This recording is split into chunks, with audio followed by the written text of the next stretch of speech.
Hello students, class 11th का chapter 11 P block के तत्व लगभग पूरा हो चुका है। एक दो प्रश्न हमारे बाकी हैं, तो आज हम उसे पूरा कर लेते हैं।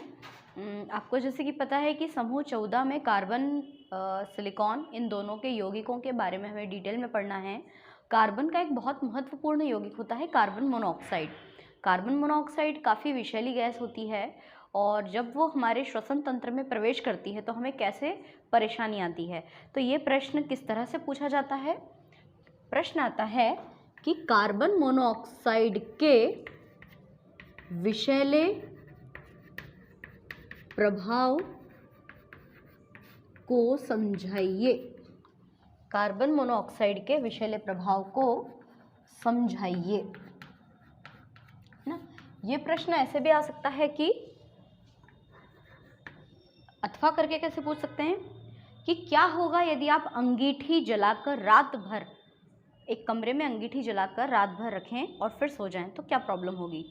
मतलब अंगीठी जलाकर रात भर कमरे में रखकर नहीं सोना चाहिए, क्यों? कुल मिलाकर कहने का अर्थ ये है कि जैसे मान लीजिए ठंड के मौसम में हम ताप लगाते हैं, आग जलाते हैं, लकड़ियाँ जलाते हैं, कोयला भी जला सकते हैं और हमारे पास एक कमरा है जिसमें कोई वेंटिलेशन नहीं है, वो पूरी तरह से पैक है और आपने कहीं पर अंगीठी में कुछ भी ईंधन जलाकर रखा है।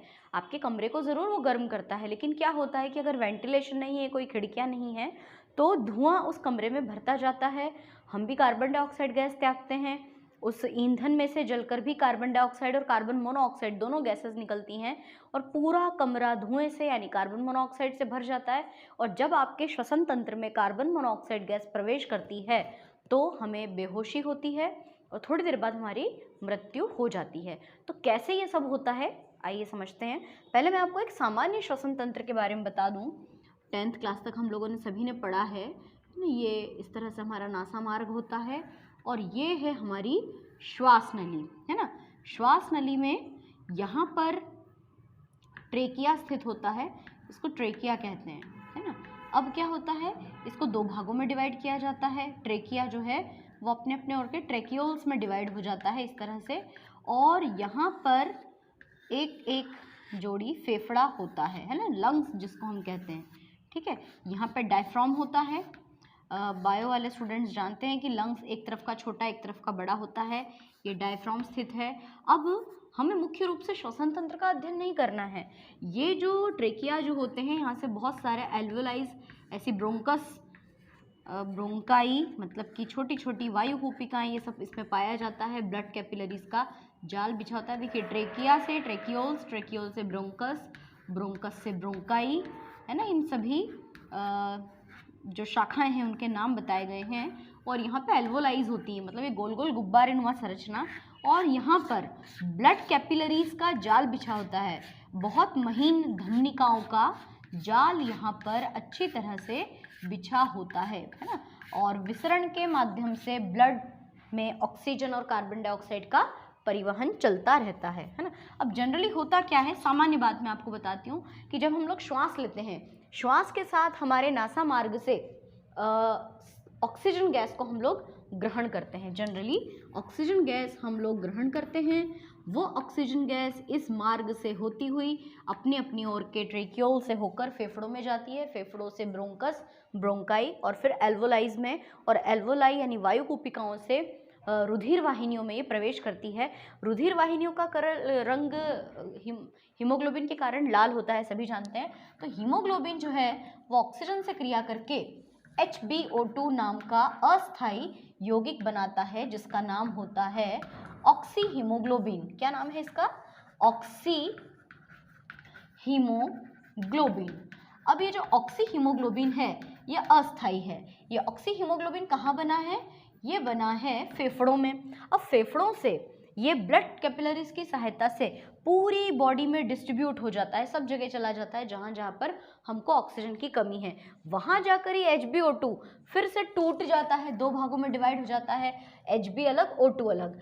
ऑक्सीजन तो पूरे बॉडी को डिस्ट्रीब्यूट हो जाती है, चाहे वो हमारा मस्तिष्क हो, आँखें हो, हाथ हो, पैर हो, किडनी हो, चाहे जितने भी आंतरिक और बाह्य अंग है सभी तक ऑक्सीजन पहुंच जाती है। और बदले में हीमोग्लोबिन वहाँ से अकेला नहीं लौटता है, हीमोग्लोबिन अपने साथ लेकर आता है कार्बन डाइऑक्साइड गैस, क्योंकि सभी अंगों को जब ऑक्सीजन मिल जाती है तो वो कार्बन डाइऑक्साइड गैस को त्यागते हैं। उस कार्बन डाइऑक्साइड को हीमोग्लोबिन कैप्चर कर लेता है, पकड़ लेता है और अंगों से कार्बोक्सी हीमोग्लोबिन को लेकर आता है। ये भी अस्थायी पदार्थ है, इसको भी हम कार्बोक्सी हीमोग्लोबिन कहेंगे। और ये अंगों से इकट्ठा होकर कहाँ आ जाता है? लंग्स यानी कि फेफड़ों तक। फेफड़ों पर जब ये आता है ना, ये हमारे एक तरफ लंग्स होते हैं ना। इसका नामकरण लिखने की कोई आवश्यकता नहीं, क्योंकि जब हम इसका उत्तर लिखेंगे तो हमें इस चित्र की भी कोई आवश्यकता नहीं होगी। तो हीमोग्लोबिन ने कार्बन डाइऑक्साइड से क्रिया की और एक अस्थायी यौगिक कार्बोक्सी हीमोग्लोबिन बनाया, वो भी आकर लंग्स में टूट जाएगा, दो भागों में डिवाइड हो जाएगा। हीमोग्लोबिन तो यहीं रुक जाएगा और जो कार्बन डाइऑक्साइड गैस है वो इसी मार्ग से बाहर निकल जाएगी, है ना। कार्बन डाइऑक्साइड बाहर और ऑक्सीजन गैस अंदर। ये जनरली चलता रहता है जब हम लोग श्वसन क्रिया करते हैं। लेकिन जब कभी हम ऐसे वातावरण में श्वास लेते हैं जहाँ पर कार्बन मोनोऑक्साइड गैस बहुत ज़्यादा मात्रा में प्रेजेंट होती है, तब क्या होता है? तो बेचारे हीमोग्लोबिन को क्या पता कि कौन सी गैस को आपको पकड़ना है या कौन सी गैस से क्रिया नहीं करनी है। हीमोग्लोबिन तो बेचारा परिवहन का कार्य करता है, ऑक्सीजन और कार्बन डाइऑक्साइड का रक्त में परिवहन करता है, ठीक है। अब ये परिवहन बिल्कुल वैसा हुआ ना, परिवहन मतलब क्या? लाना ले जाना करने वाला, है ना। रोडवेज की बसेज होती हैं, तो आप इमेजिन करो कि हीमोग्लोबिन जो है वो एक प्रकार की एक बस है, ठीक है। ये जो लंग्स हैं ये बस स्टैंड है, ऑक्सीजन पैसेंजर है ना। पैसेंजर आया कहाँ पे? बस स्टैंड पे। बस स्टैंड पे उसको बस मिल गई, है ना। बस में ऑक्सीजन बैठ गया और ऑक्सी हीमोग्लोबिन ये इंदौर पहुंच गया। इंदौर के बस स्टैंड पे रुक कर, इंदौर का बस स्टैंड मतलब क्या हो गया? आपके अलग अलग अंग, वहाँ पर ये वापस दो भागों में टूट गया। हीमोग्लोबिन यानी कि बस तो बस स्टैंड पे रुक गई और ऑक्सीजन बस स्टैंड पर उतर गया और अपने अपने घर चला गया। वहाँ से बस खाली नहीं लौटेगी, वहाँ से वो दूसरे पैसेंजर को लेकर, है ना, ये कार्बन डाइऑक्साइड नाम का पैसेंजर इस हीमोग्लोबिन नामक बस में बैठ गया। अब वो उसको लेकर अंगों से आ गया फेफड़ों तक, है ना। इंदौर से दोबारा हम शाहजहाँपुर बस स्टैंड पे आ गए। शाहजहाँपुर बस स्टैंड पे आ गए मतलब कि लंग्स तक आ गए। लंग्स यानी बस स्टैंड पर हीमोग्लोबिन वहीं रुक गया और जो पैसेंजर है वो वापस अपने घर चला गया। बस वहीं खड़ी है, दोबारा दूसरे यात्री का इंतज़ार कर रही है। ये प्रक्रिया चलती रहती है सामान्यतः। अब क्या होता है कि यदि हमने किसी ऐसे वातावरण में श्वास लिया जहाँ कार्बन मोनोऑक्साइड की अधिकता है, तो हीमोग्लोबिन कार्बन मोनोऑक्साइड से क्रिया करेगी और बना लेगी HbCO। इसका तो काम ही है ना कि जो भी गैस आती है उससे क्रिया करना और क्रिया करके एक यौगिक बनाना और फिर उसको लेकर सारे अंगों तक लेकर जाना। अब आप यहाँ पे ध्यान दीजिए कि ये वाला जो कार्बोक्सी हीमोग्लोबिन बना है ये स्थायी पदार्थ है ना। इसका नाम क्या है? Carboxy haemoglobin. वैसे HbCO2 का नाम भी कार्बोक्सी हीमोग्लोबिन है, ये भी कार्बोक्सी हीमोग्लोबिन होगा। और यहाँ पर क्या होगा कि ये अंगों तक तो पहुँच गया है ना, लंग्स यानी फेफड़ों से। फेफड़ों में हीमोग्लोबिन थी, हीमोग्लोबिन ने कार्बन मोनोऑक्साइड से क्रिया करके कार्बोक्सी हीमोग्लोबिन बना लिया। कार्बोक्सी हीमोग्लोबिन फेफड़ों से पूरे अंगों तक पहुंच गई और पूरे अंगों तक पहुंचने के पश्चात हीमोग्लोबिन ने चाहा कि भैया हम इसको पृथक कर दें, हीमोग्लोबिन अलग हो जाए, कार्बन मोनोऑक्साइड अलग हो जाए, कार्बन मोनोऑक्साइड अपने अपने अंगों में चला जाए और बदले में वहाँ से वो CO2 को लेकर आए। पर ऐसा बिल्कुल नहीं होता है, क्योंकि यह अनुत्क्रमणीय का चिन्ह है। ये उत्क्रमणीय का चिन्ह था, रिवर्सिबल रिएक्शन। वैसे भी अस्थायी यौगिक था ये परमानेंट यौगिक बन जाता है और ये टूटता नहीं है। अब इससे प्रॉब्लम क्या होती है कि हीमोग्लोबिन के जितने भी अणु होते हैं वो सबके सब इस तरह से HbCO से बंध जाते हैं। शरीर के अंदर जो कार्बन डाइऑक्साइड गैस एकत्रित है वो बाहर नहीं जा पा रही है और बाहर से श्वसन मार्ग द्वारा ऑक्सीजन अंदर नहीं जा पा रही है। मतलब ऐसा कंटिन्यू जब चलता रहता है तो बेचारी हीमोग्लोबिन इंगेज हो जाती है और श्वसन मार्ग में ही ऑक्सीजन की कमी आ जाती है। और जैसे जैसे ऐसा होने लग जाता है तो पूरे लंग्स में फिर HbCO भर जाता है, धीरे धीरे बेहोशी आती है, दम घुटता है। और अगर ऐसी ही कंडीशन बनी रही तो ऑक्सीजन की कमी के कारण दम घुटने लगता है और मृत्यु भी हो जाती है। तो कार्बन मोनोऑक्साइड अत्यंत विषैली गैस है, इसलिए ऐसे पेशेंट को ऐसे वातावरण में मतलब मान लीजिए कि वो अगर इस तरह की कंडीशन में है तो उस पेशेंट को सामान्य वायुमंडल में लेकर आना चाहिए और ऑक्सीजन और कार्बन डाइऑक्साइड की एक निश्चित अनुपात पर उसको श्वसन करवाना चाहिए।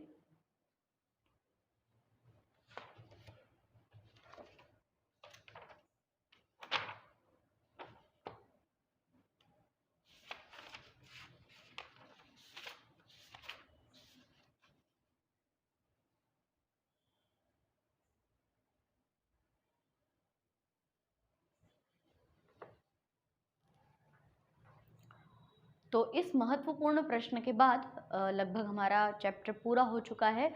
कुछ इम्पॉर्टेंट यौगिक हैं इस चैप्टर में जिनके नाम और सूत्र हमको बहुत अच्छे से आना चाहिए। मैं एक बार आपको रिपीट करा दूं, जैसे बोरेक्स है ना, बोरेक्स का सूत्र पूछते हैं Na2B4O7.10H2O, ये बोरेक्स का सूत्र है। एक होता है बोरोजीन, अकार्बनिक बेंजीन जिसको हम कहते हैं, उसका सूत्र होता है B3N3H6, है ना, ये दोनों सूत्र याद रखना। इसके अलावा एक होता है शुष्क बर्फ, जो हमने पिछली वीडियो में देखा था। शुष्क बर्फ क्या होता है? ठोस कार्बन डाइऑक्साइड को शुष्क बर्फ कहते हैं। अच्छा, जल कांच क्या है ना, जल कांच वाटर ग्लास, Na2SiO3, है ना, इसको सोडियम सिलिकेट कहते हैं, जल कांच भी इसको कहते हैं। एक होता है कार्बोरेंडम, है ना, कार्बोरेंडम क्या चीज़ है? एल्यूमिना, Al2O3 को कार्बोरेंडम कहते हैं। सॉरी, उल्टा बोल दिया मैंने, इसको तो कोरंडम कहते हैं, कोरंडम, है ना, ये बहुत कंफ्यूज करते हैं। कार्बोरेंडम का सूत्र कुछ और है, कार्बोरेंडम होता है SiC, silicon carbide, silicon carbide को कार्बोरेंडम भी कहते हैं। इसके अलावा फिटकरी का सूत्र, है ना, ये भी हमको आना चाहिए। फिटकरी का सूत्र K2SO4.Al2SO4 का होल थ्राइस .24H2O, ये फिटकरिया, इसको हम एक और नाम से जानते हैं, इसको हम पोटाश एलम भी कहते हैं, है ना। अच्छा, इसके अलावा जियोलाइट, है ना, कठोर जल को मृदु जल में परिवर्तित करने वाला पदार्थ है। वैसे टॉपिक हटा दिया है, लेकिन फिर भी जियोलाइट का सूत्र क्या होता है? तो इसको कहते हैं Na2Al2Si2O8, है ना, ये जियोलाइट का सूत्र है। और इतने को Z या P से प्रदर्शित करते हैं। P का मतलब होता है परम्यूटेट, है ना, तो इसको Na2Z या Na2P ऐसे भी लिख सकते हैं, सोडियम जियोलाइट या सोडियम परम्यूटेट। तो ये कुछ टॉपिक्स हैं जिनको वैसे तो हटा दिया गया है, लेकिन फिर भी ऑब्जेक्टिव्स के रूप में आप इसको तैयार कर सकते हैं। इसके अलावा सिलिकॉन, सिलिकेट्स, ये सब कुछ भी हटा दिया है। लेकिन इस चैप्टर में जो मुख्य बातें हैं वो हमारी पूरी हो चुकी हैं।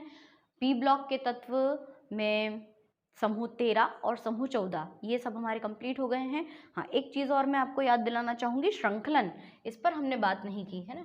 श्रृंखलन क्या है या कौन सा समूह श्रृंखलन का गुण दर्शाता है? तो समूह 14 के सदस्य यानी कार्बन, सिलिकॉन, जर्मेनियम, टीन और लेड, इनमें से श्रृंखलन का सर्वाधिक गुण कार्बन में पाया जाता है, क्योंकि कार्बन का आकार सबसे छोटा होता है, विद्युत ऋणात्मकता उसकी अधिक होती है, और कार्बन के बीच का जो बंध होता है उसकी बंध ऊर्जा सर्वाधिक होती है। इन कारणों से कार्बन में श्रृंखलन की प्रवृत्ति सर्वाधिक पाई जाती है। और कार्बन ही एक ऐसा तत्व है जिसमें एकल बंध, द्विबंध और त्रिबंध, तीनों प्रकार के बंध बनाने की क्षमता पाई जाती है।